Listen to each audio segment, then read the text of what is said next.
La mobilisation a été effective autour des journées d'action de grâce et de louange que viennent d'organiser à Pointe-Noire le Kilombo Siloulou de la paroisse du Titi du consistoire 2 de l'église évangélique du Congo. Un moment propice où les serviteurs de Dieu, dans une communion hors pair, ont magnifié pendant 4 jours l'Éternel pour tous ses bienfaits rendus à l'humanité. Cela s'est passé à travers des louanges, des intercessions et des prières intenses.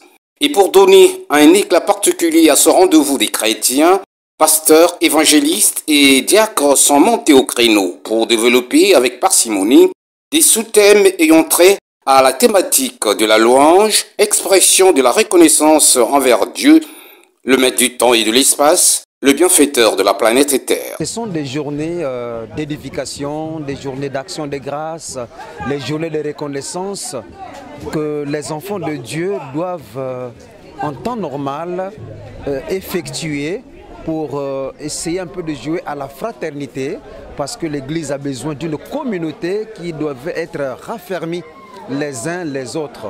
Et Siloulou a eu l'intention d'inviter les autres groupes du consistoire de Pointe-Noire 2, inviter les orateurs, les officiants, et ça s'est manifesté également par la grâce de Dieu. Depuis le premier jour du jeudi jusqu'à ce jour dimanche, le Seigneur a été au contrôle sur l'ensemble des thèmes. L'exhortation que je passerai pour le Kilombo Siloulou, c'est en fait les encourager.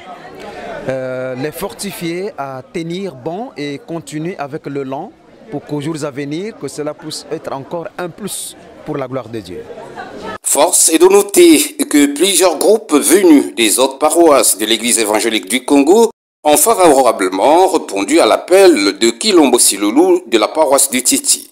Ils ont, à partir des concerts, donné de la voix pour rendre grâce à Dieu et aussi le remercier infiniment pour avoir gardé chaque chrétien tout le long de l'année 2024 et faire autant pour l'année 2025 qui commence. C'est une occasion pour nous de dire merci à Dieu qui nous a permis d'arriver à la fin de l'année 2024. Il était de bonne loi pour nous de dire merci pour ses bienfaits. Voilà un peu en général l'objectif qui nous a poussé à organiser ces journées d'action de grâce et de louange.